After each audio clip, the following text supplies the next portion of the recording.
वो सब जानते हैं कि अगर हम फौज से हमला करेंगे तो हम बर्बाद कर सकते हैं उनको। आपका डायरेक्ट हिट जो होना चाहिए, जो इनके आका हैं, वो चाहे वो मिलिट्री में आका है, चाहे वो गवर्नमेंट में आका है, चाहे वो मिलिटेंसी का आका है, उनको मारना शुरू करो। पाकिस्तान की बात है तो बिल्कुल आपका इससे बिल्कुल इत्तेफाक रखता हूँ कि आपने बिल्कुल सही कहा कि जड़ पे जब तक चोट नहीं करेंगे तब तक तो तने निकलते रहेंगे ना, उसमें से अंकुरित होते रहेंगे। स्थिति पाकिस्तान ने पैदा की है। भारत शांति प्रिय देश है। आगे को चल करके भी हम आप इस पाकिस्तान को दिखा देंगे। जिस तरह से पुलवामा के बाद बालाकोट की जो स्ट्राइक हुई थी, उस तरह के स्ट्राइक कोई दूर नहीं है। ये पाकिस्तान को सबक मिलेगा और जो पाकिस्तान में बैठे आतंकी के आका हैं, आतंकवादियों के, उनको हर हालत में नष्ट किया जाएगा। प्राइम मिनिस्टर ने साफ तौर से बोला है कि तीनों सेनाएं को पूरा फ्रीडम है, and which is a very big thing. मैं फौजी की एक लड़की हूँ, फौजी की एक डॉटर इन लॉ हूँ। मेरा खून इस वक्त बिल्कुल खौल रहा है। तो महसूस हो कि जब तक हम पाकिस्तान से जो डिक्टेटरशिप है, या मैंने पहले बोला है, उसको हटा दिया जाएगा। इंडियन आर्मी एक ऐसी आर्मी है इस संसार के अंदर जो किसी भी टरेन में मोस्ट इफेक्टिवली एफिशिएंटली जो है लड़ाई लड़ सकती है। ये बिल्कुल सही टाइम है कि हम पीओके को अपने भारत के साथ मिला लें। पाकिस्तान एक कंट्री नहीं है, वो एक अड्डा है, अड्डा, गुंडों का अड्डा। एक फैक्ट्री है जहाँ आतंकवादियों की, जहाँ पर ये टेररिस्ट बनाए जाते हैं। जय हिंद, जय हिंद, जय हिंद, जय भारत, जय हिंद, जय भारत, जय हिंद, जय हिंद, जय हिंद। भारत माँ की जय कहना अपना सौभाग्य समझता हूँ। अब तो जीना मरना सब, ऐ तिरंगा तेरे नाम करता हूँ। नमस्कार, मैं हूँ अभिषेक पांडे और आप देख रहे हैं नौ उत्तर प्रदेश। आज की चर्चा बेहद ख़ास है क्योंकि हमारे साथ वो पैनल है जो पैनल सीधे युद्ध के मैदान में उतरा था और पाकिस्तान को शिकस्त दिया था। तो चलिए सबसे पहले आपको पैनल से रूबरू करा देते हैं। हमारे साथ कर्नल ए.के. तारा जी यहाँ पर खुद मौजूद हैं। इसके अलावा कर्नल शशि वैद, कर्नल डॉक्टर जे.पी. सिंह भी हमारे साथ हैं, कर्नल एस.के. श्रीवास्तव जी भी हैं, कर्नल सुभाष शर्मा, इसके अलावा निकिता डागर जी जो कि सोशल एक्टिविस्ट हैं वो भी हमारे साथ हैं, और राजेश रस्तोगी जो कि सोशल एक्टिविस्ट हैं। ये तमाम लोग आज हमारे साथ जुड़ चुके हैं चर्चा करने के लिए। तो सबसे पहले हम शुरुआत करते हैं यहीं पे। सर ये बताइए, अभी जो वर्तमान स्थितियां हैं, भारत पाकिस्तान के बीच युद्ध जैसी स्थितियां बन रही हैं, लेकिन आपने तो खुद वॉर देखा है, वॉर को जिया है, महसूस किया है। क्या लगता है कब वॉर होती है? और जिस हिसाब से पहलगाम में अटैक किया गया है, भारत सरकार, रक्षा मंत्री, सबके बयान आ रहे हैं, कल अमित शाह का भी बयान आया, क्या कुछ हो सकता है आगे? देखिए, ये जो पहलगाम में कार्रवाई हुई है, ये एक छोटी मोटी नहीं है। ये इस्लामिक और आईएस के साथ मिलकर हुई है, क्योंकि पाकिस्तान और इस्लामिक रिंग को पाकिस्तान के अंदर और इंडिया और बांग्लादेश के अंदर लाना चाहता है, जिससे कि उसको रिलीजन के ऊपर डोमिनेशन आ जाए। और जो दूसरी कंट्रीज़ हैं, जैसे इज़राइल का गाज़ा में अटैक है, और जहाँ पर भी है, they want to dominate Islamic this thing इस एरिया के अंदर। ये उन्होंने इसलिए कार्रवाई की है। लेकिन जो कार्रवाई हमारे नेताओं ने की है वो बहुत सोच समझ के की है, क्योंकि वो सब जानते हैं कि अगर हम फौज से हमला करेंगे तो हम बर्बाद कर सकते हैं उनको। लेकिन पर्पस हमारा वो नहीं है।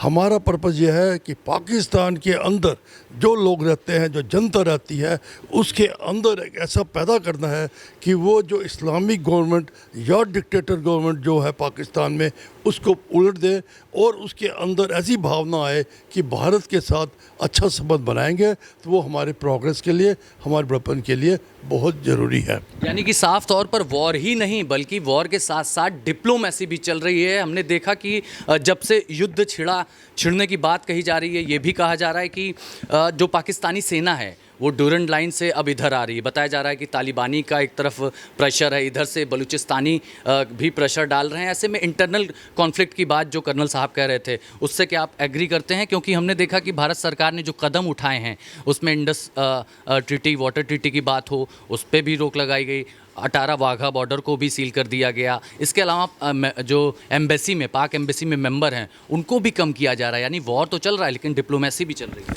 देखिए साहब, ऐसा है कि मैं वैली में 1988 में पोस्ट हुआ था वहाँ पे। ये वो समय था जब इस टाइप की मिलिटेंसी नहीं थी। मिलिटेंसी जो थी खाली नारेबाजी में थी और गाली गलौज तक थी। मारपीट या खून खराबे की जो ये मिलिटेंसी नहीं थी उस वक्त। सबीर शाह को जून 1988 में जो है गवर्नमेंट ऑफ JNK ने उसको अरेस्ट किया। तब से ये जो है खून खराबे वाला चक्कर जो है शुरू हो गया। मुझे बड़ा दुख होता है इस बात को जान के कि तब जो है 5-6 पार्टियां थी जिसमें JKLF जो है सबसे ज़्यादा प्रोमिनेंट थी, और वो 5-6 पार्टियां जो है अपने आप को जो है एक्सपेंड करती गई। और आज ये स्टेज आ गया है कि हम इन 5-6 पार्टियों को नहीं ख़त्म कर रहे हैं। उसका कारण ये है कि अगर आपने चाणक्य नीति पढ़ी होगी, उसके अंदर क्या है कि बाहर से प्रॉब्लम को बाहर से अंदर की तरफ समेटते हैं। हम लोग उल्टा कर रहे हैं यहाँ पे। हम लोग अंदर से इसको बाहर की तरफ जाए, जिससे एक्सपेंड हो रही है प्रॉब्लम। तो ये गवर्नमेंट ऑफ इंडिया को, मेरा ख्याल है हमारे लीडरशिप को इस बात को समझ में आना चाहिए कि सोल्यूशन जो है इसका वो इधर नहीं है, हमारे देश में नहीं है। आज आप 4-6 मिलिटेंट्स को मार डालोगे, 2-4, 10-20 को इधर पकड़ कर लोगे, उससे कुछ नहीं होने वाला है। आपका डायरेक्ट हिट जो होना चाहिए, जो इनके आका हैं, वो चाहे वो मिलिट्री में आका है, चाहे वो गवर्नमेंट में आका है, चाहे वो मिलिटेंसी का आका है, उनको मारना शुरू करो। मेरा ख्याल है मुनीर जी की बात, हाँ, मेरा ख्याल है इजराइल ने हमें कितना अच्छा सिखाया है। वो चाहे ईरान में जाके मारें, चाहे उसको इंग्लैंड में जाके मारें, मारते ज़रूर हैं। क्योंकि जब तक इनके मन में ये फियर नहीं आएगा कि ये भी मारे जाएंगे, तब तक ये ख़त्म होने वाला नहीं है। एक दुष्ट मरेगा, दूसरा दुष्ट पैदा हो जाएगा। बिल्कुल, खौफ होना चाहिए, डर होना चाहिए। और हमने रामचरितमानस में भी पढ़ा है, ये देश राम का है, भय बिना होए ना प्रीति। भारत से डरने की ज़रूरत, पाकिस्तान तो पहले ही खौफ खा रहा है, हम देखते आ रहे हैं। लेकिन अब जो स्थितियां बन रही हैं, क्योंकि भारत के पास वेपन्स की बात की जाए तो तमाम हम चौथी फोर्स हैं पूरी दुनिया में। ऐसे में आपको क्या लगता है, भारत, अब कल गृह मंत्री का भी बयान आ गया है, तो किस तरह से आगे बढ़ेगा और कब सर्जिकल स्ट्राइक, एयर स्ट्राइक या उससे भी कुछ बड़ा हो सकता है? देखिए, जैसे आपने कहा कि भारत इसमें चौथी बड़ी अर्थव्यवस्था बन गया है, तो इस समय भारत की आर्थिक स्थिति बड़ी मजबूत हो गई है। अब वो भारत नहीं रहा जो भारत पहले था। आज का भारत पहले के भारत से काफ़ी अलग है। अब पिछले 10 साल में, मैं सिविल इंजीनियर हूँ बेसिकली, तो मैं काफ़ी डिफेंस के प्रोजेक्ट्स वगैरह से जुड़ा रहता हूँ।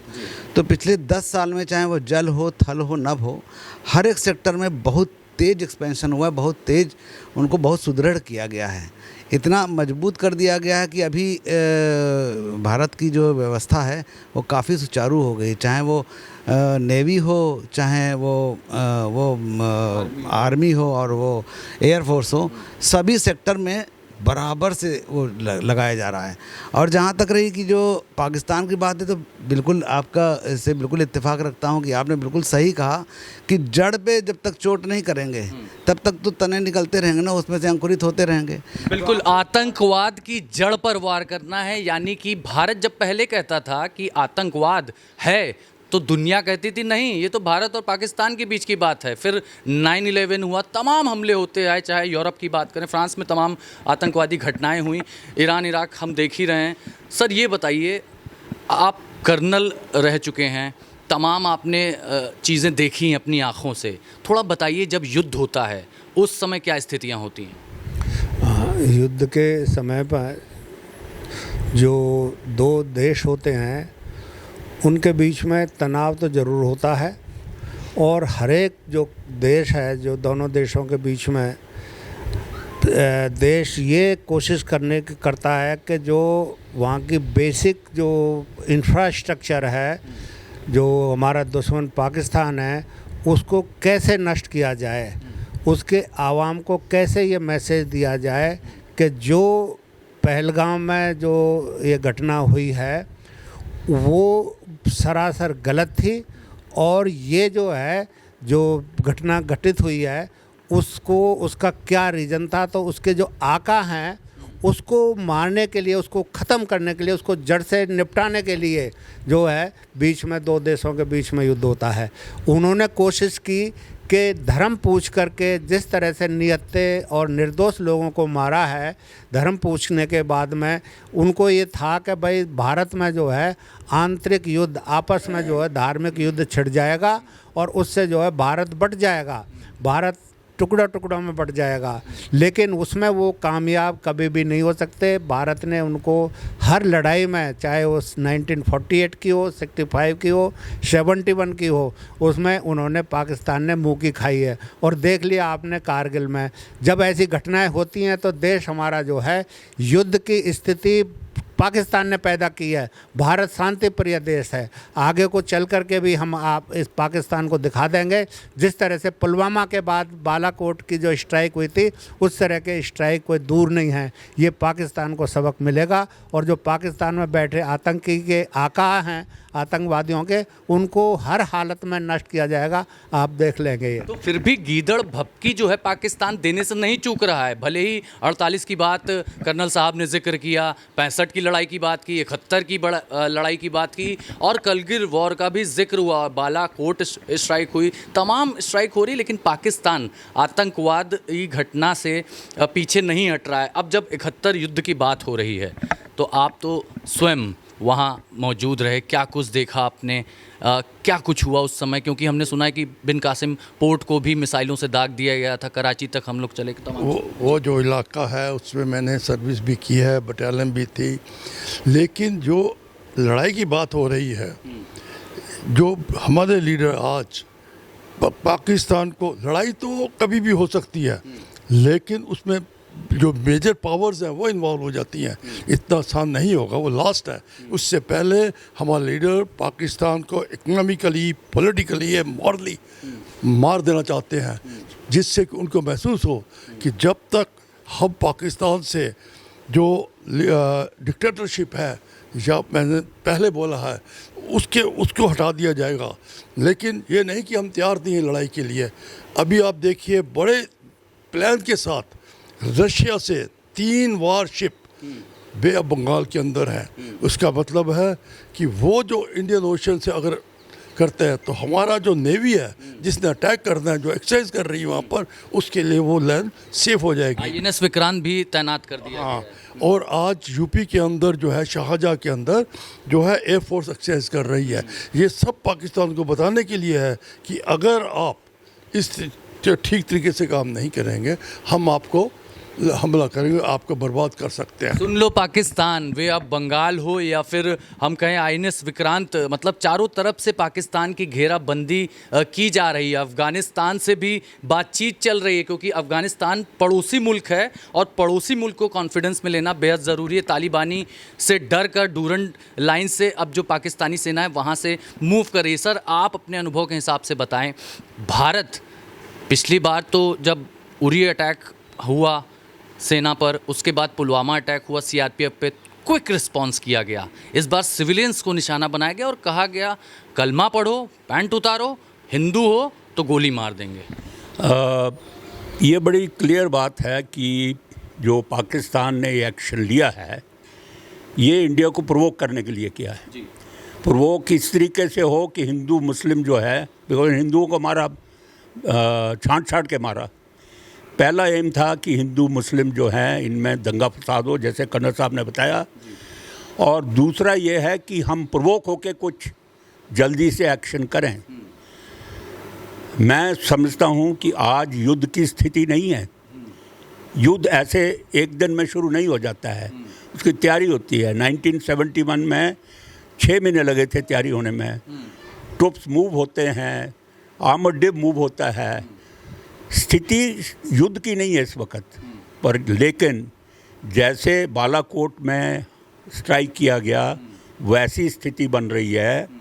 और क्या होगा, वो टीवी डिबेट पे डिसाइड नहीं होता। और भारत की जो विदेश नीति हम कह सकते हैं वो भी बहुत स्ट्रांगली काम कर रही है। हम देख रहे हैं अमेरिका से बात हो रही, तमाम जगहों से बात हो रही। पहले तो हस्तक्षेप करने तमाम देश आ जाते थे, अब कोई बोल नहीं रहा है। हाँ, तो क्योंकि इस वक्त हमारी पोजीशन जो है वर्ल्ड स्टेज पे ऐसी है कि हम एक तरफ के लीडर मांगने जा रहे हैं। हमारे प्राइम मिनिस्टर जो हैं वो एक्सेप्टेड हैं पूरे वर्ल्ड में, तो इसलिए बाकी जो है वो सारे जो हैं, अभी देखिए अलग थलग पड़ा हुआ है पाकिस्तान, उसके साथ कौन है? ज़्यादा से ज़्यादा टर्की है या कुछ हालत तक ईरान है, और किसी से सपोर्ट नहीं मिली है, वेरज हमारे को सभी सपोर्ट कर रहे हैं। दूसरी एक और बात बताना चाहता हूँ, जो पाकिस्तान के चीफ ऑफ आर्मी स्टाफ हैं, इन्होंने ही पुलवामा किया था जब ये ICI के चीफ थे, और ये इन्हीं की सारी करामात है, क्योंकि रीज़न ये है कि पाकिस्तान इस वक्त इंटरनल प्रॉब्लम बहुत हैं। भुखमरी से जूझ रहा है, खाने को नहीं है, उसके बाद अब पानी की भी किल्लत है। दूसरी बात जी, बलूचिस्तान से उनको मार पड़ रही है।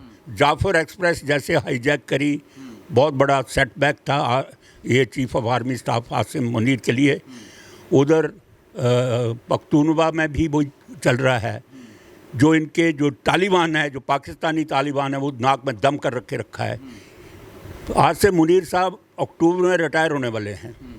वो अपनी पोजीशन बताना चाहते थे और सारी अटेंशन जो डाइवर्ट करना चाहते थे, इसलिए उन्होंने ये करा है। और मुनीर साहब अपनी फैमिली को तो बाहर भेज दिए, लंदन भेज दिए। हाँ, क्योंकि डर दिख रहा है साहब, क्योंकि जो अपना उन्होंने पिछले जो कारगिल वाले के टाइम पे जो थे, जो गलती उस वक़्त हुई, ये भी एक किस्म की गलती कर चुके हैं। ये इतना एक्सपेक्ट नहीं कर रहे थे कि इतना अच्छा रिस्पांस आएगा और बड़ा कैलकुलेटेड रिस्पांस आएगा। और ये सारी चीज़ें जो ना सब वॉर गेम्स हुई होती हैं। आपने टर्की का जिक्र किया, तो हमले के समय ये भी सूचना थी कि शहबाज शरीफ टर्की में थे, वहाँ पर थे। इसके पीछे क्या आपको कारण है? ये है, आपस में बहुत मिले हुए हैं दोनों। टर्की हमेशा हिंदुस्तान के खिलाफ रहा है, हालांकि इंडिया ने उनको मदद करी है जब भी ज़रूरत पड़ी है, पर वो कट्टर जो मुस्लिम उनमें भावना है, इसकी वजह से वो ज़्यादा नज़दीक है उनके। तो या तो वो सऊदी अरेबिया जाते थे पहले, जो पुराने उनके हुक्मरान थे, अभी वो टर्की जा रहे हैं। और तो कहाँ जाएं? सऊदी अरेबिया में तो जा नहीं सकते। रास्ता पाकिस्तान को नहीं नज़र आ रहा है। सर, आप अपने अनुभव से बताएं, पाकिस्तानी भी आपको देखेंगे, हिंदुस्तानी भी आपको देख रहे हैं, ज़रा अपनी इंडियन आर्मी की पावर तो बताइए, एयरफोर्स की पावर तो बताइए। इंडियन आर्मी की पावर तो इज़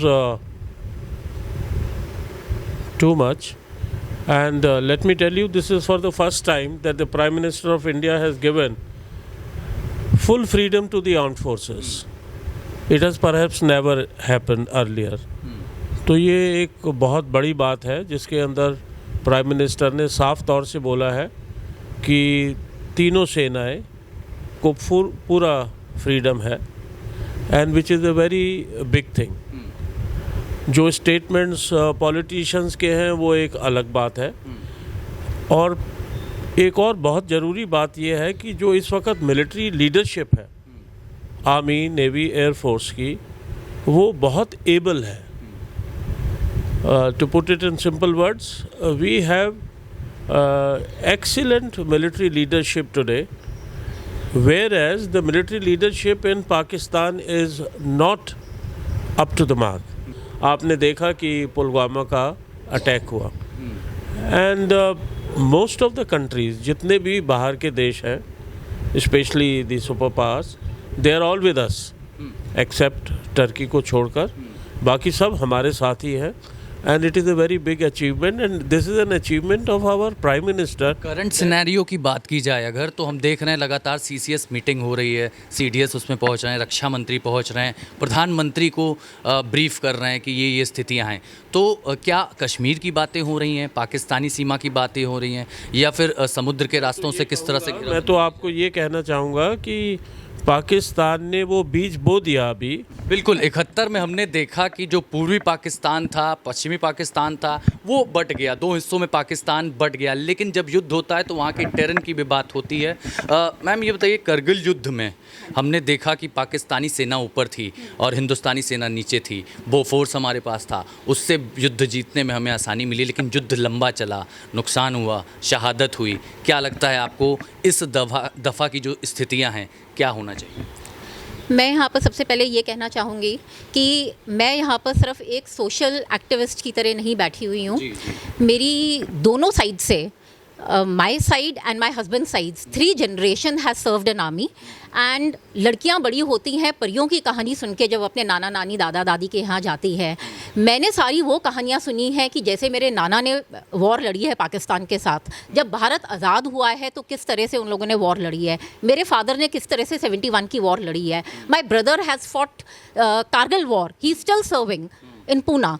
तो मैं एक कहती हूँ ना, मेरा एक एक खून का कतरा फौजी के ही बना है, फौजियों ने ही बनाया है। मैं फौजी की एक लड़की हूँ, फौजी की एक डॉटर इन लॉ हूँ। मेरा खून इस वक्त बिल्कुल खौल रहा है।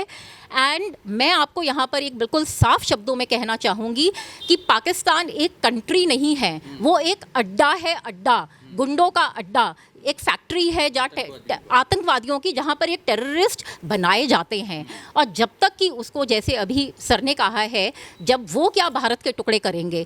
अभी हम लोगों को, we are blessed actually, a divine forces with us, कि मोदी हमारे साथ है, हमारे प्राइम मिनिस्टर हमारे साथ हैं, who is very strong and he has given a free hand. अब उस पाकिस्तान के टुकड़े टुकड़े होंगे, जब तक उसके टुकड़े नहीं होंगे उसके रिसोर्सेज के टुकड़े नहीं होंगे, और जब तक उसके रिसोर्सेज के टुकड़े नहीं होंगे वो ऐसे ही सबको तंग करता रहेगा।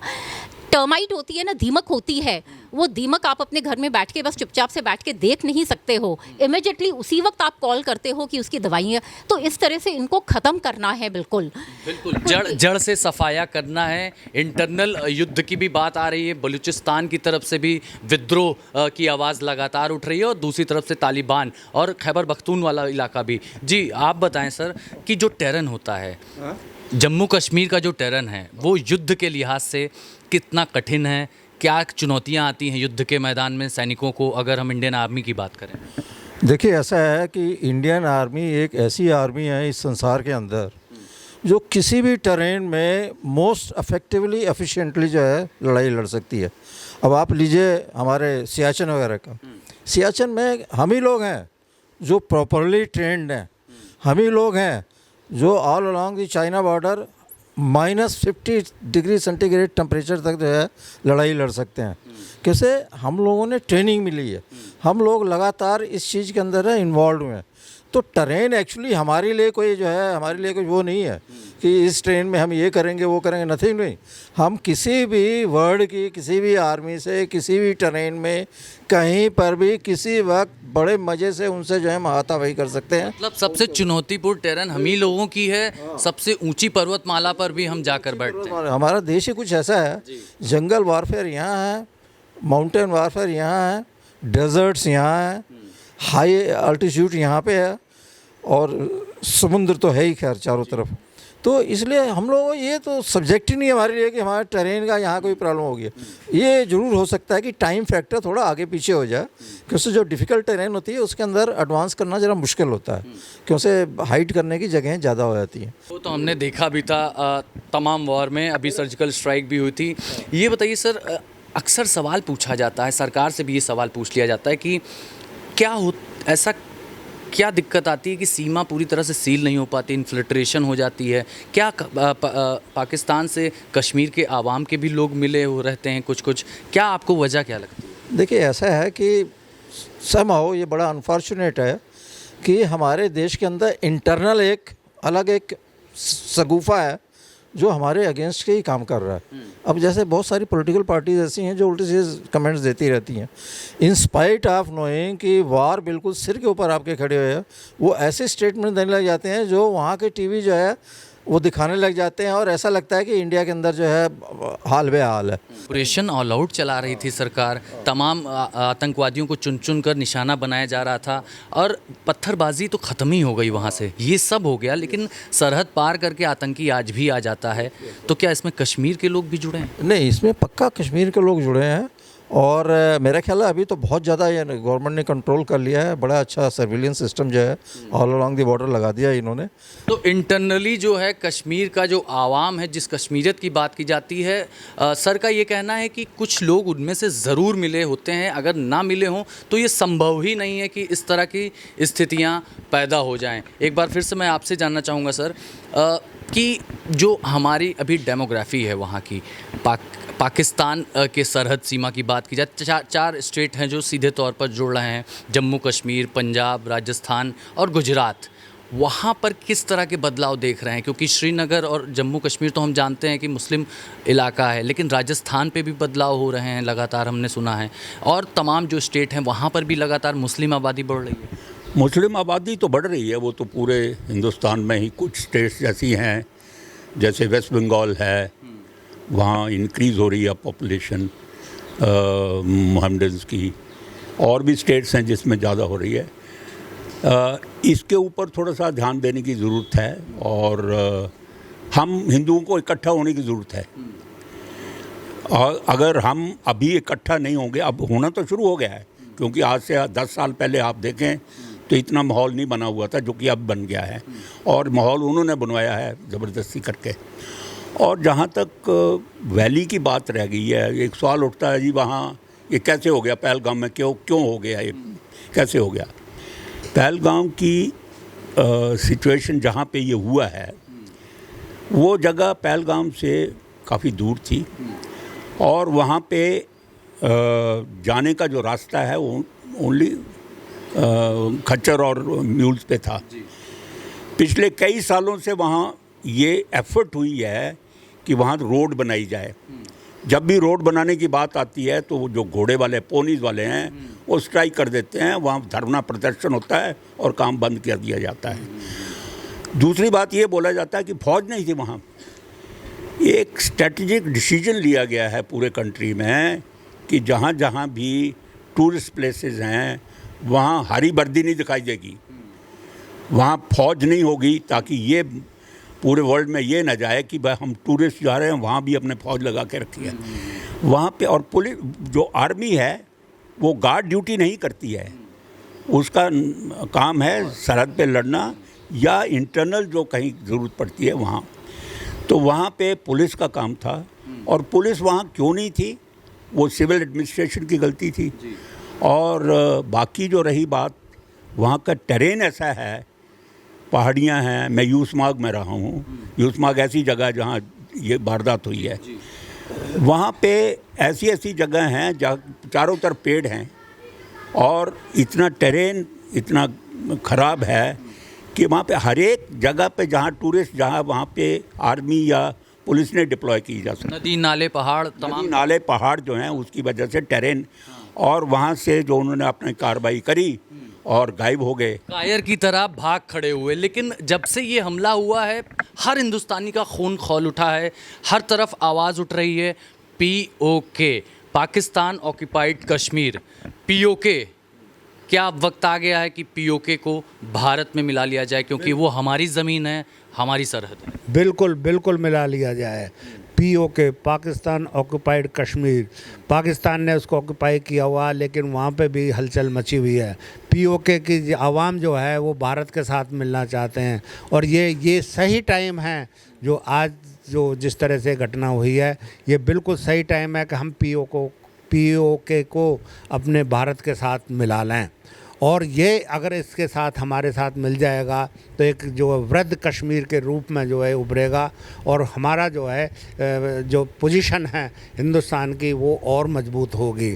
जैसा कि बता रहे थे कि मैं इस चीज़ का खुद विक्टिम रहा हूँ कि जो कश्मीरी जो आतंकवादी था, मिलिटेंट था, वो ISI से उधर मिल करके और उसने जो बम ब्लास्ट किया है उस ब्लास्ट का मैं भी उसका विक्टिम रहा हूँ। वो समय अब नहीं है, अब देश पूरा विकास के पथ पर चल रहा है और जिस तरह से जो है हमने तरक्की की है, पहले हमको हुक्म मिलता था कि पीछे से आता था कि भाई जो है सरकार से हुक्म मिलेगा गोली चलाने के लिए लेकिन आज के जो हमारी सरकार है बड़ी मजबूत और स्ट्रॉन्ग सरकार है, उसने खुली छूट दे रखी है आर्मी नेवी एयरफोर्स को कि आप जो डिसाइड करेंगे प्लीज़ गो हैड। तो इससे जो है हमारी पोजीशन और भी मजबूत होती है और इससे जो है हमें को पाकिस्तान को अगर युद्ध की स्थिति तो नहीं बनती है, ना ही हम युद्ध चाहते हैं, बट लेकिन निर्दोषों निहत्तों को अगर खून बहेगा वैली में, जिस कश्मीर को स्वर्ग कहा जाता है, अगर वहाँ पर नरक जैसी स्थितियाँ होंगी तो क्यों नहीं वार हो? बिल्कुल बिल्कुल नहीं, ये आप सही कह रहे हैं, लेकिन वॉर की स्थिति जो है वो कभी भारत नहीं चाहता। भारत एक शांति प्रिय देश है, लेकिन इतना जरूर चाहेगा भारत, जिस तरह से इन्होंने हालात पैदा किए हैं पाकिस्तान में, जो आका बैठे हैं, जो जड़ से ख़त्म करना चाहिए। बिल्कुल, आतंकवाद को जड़ से ख़त्म करना है, क्योंकि ये मोदी सरकार है और हमने पहले भी देखा था कि air strike, surgical strike back to back हुई थी और अब जो है देश की जो आवाम लंबे समय से इंतज़ार कर रही, क्योंकि 10 दिन पूरा हो गया है और इस बार भारत जो है वॉर और डिप्लोमेसी साथ साथ लेकर के चल रहा है। जल्दबाजी में कोई भी कार्रवाई नहीं करेगा। हम इतने सक्षम हैं कि जब चाहें पाकिस्तान को 4 टुकड़ों में बांट सकते हैं और आतंकवादियों का जड़ से खात्मा भी कर सकते हैं। वीडियो जर्नलिस्ट विक्रम के साथ अभिषेक पांडे, नौ उत्तर प्रदेश।